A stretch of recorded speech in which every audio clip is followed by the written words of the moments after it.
Ici, on va être sur un exercice d'agilité. On va travailler sur la capacité à décélérer en rotation.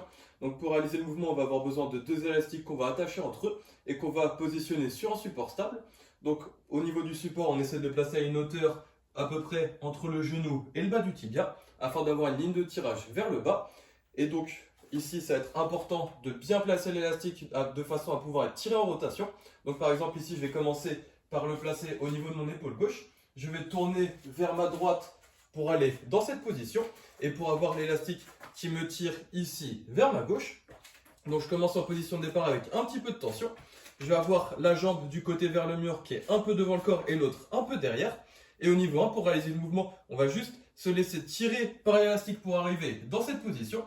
Donc on se laisse tirer vers le bas et en rotation. On essaie de s'arrêter et d'être bien fort ici. On marque l'arrêt 1 à 2 secondes.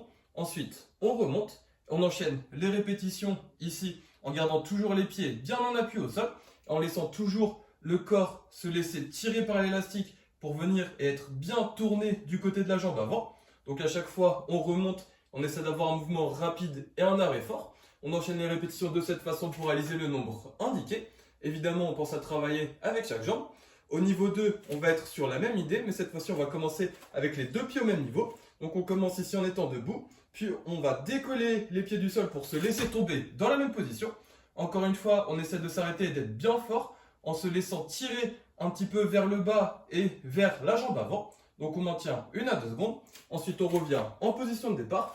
On enchaîne les répétitions en essayant de toujours avoir une bonne qualité, de toujours être fort à l'atterrissage. On devrait avoir des bonnes sensations d'effort au niveau de la hanche et des fessiers de la jambe avant. Donc ensuite, dès qu'on maîtrise bien le niveau 2, au niveau 3, au lieu de marquer l'arrêt, on va chercher à se relever rapidement et à revenir en position de départ. Donc on commence de nouveau ici avec les deux pieds au même niveau. On se laisse de nouveau tomber. Mais l'idée, ça va être de rebondir au sol rapidement pour revenir ici. Donc à chaque fois, on fait bien attention à revenir debout. Ici, on enchaîne les répétitions en cherchant à être bien rapide au sol. En faisant attention à toujours bien se laisser tirer vers le bas et vers la jambe avant de remonter rapidement. De nouveau, on pense à bien réaliser le nombre de répétitions indiquées avec chaque jambe. Donc pour l'exercice, au départ, qu'on soit au niveau 1, au niveau 2, au niveau 3, on peut juste utiliser des élastiques avec une résistance assez faible et mettre un tout petit peu de tension au départ.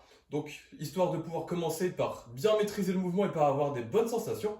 Puis au fil du temps, si on s'en laisse, on va pouvoir augmenter la résistance des élastiques qu'on utilise et commencer avec un peu plus de tension de l'élastique de façon à être tiré avec un peu plus de force ici en rotation vers le bas. Et peu importe du coup comment on réalise l'exercice, l'idée ça sera de toujours avoir une bonne qualité de mouvement, de toujours bien travailler sur chaque jambe et d'avoir des bonnes sensations d'effort au niveau de la hanche et des fessiers de la jambe qui est devant le corps.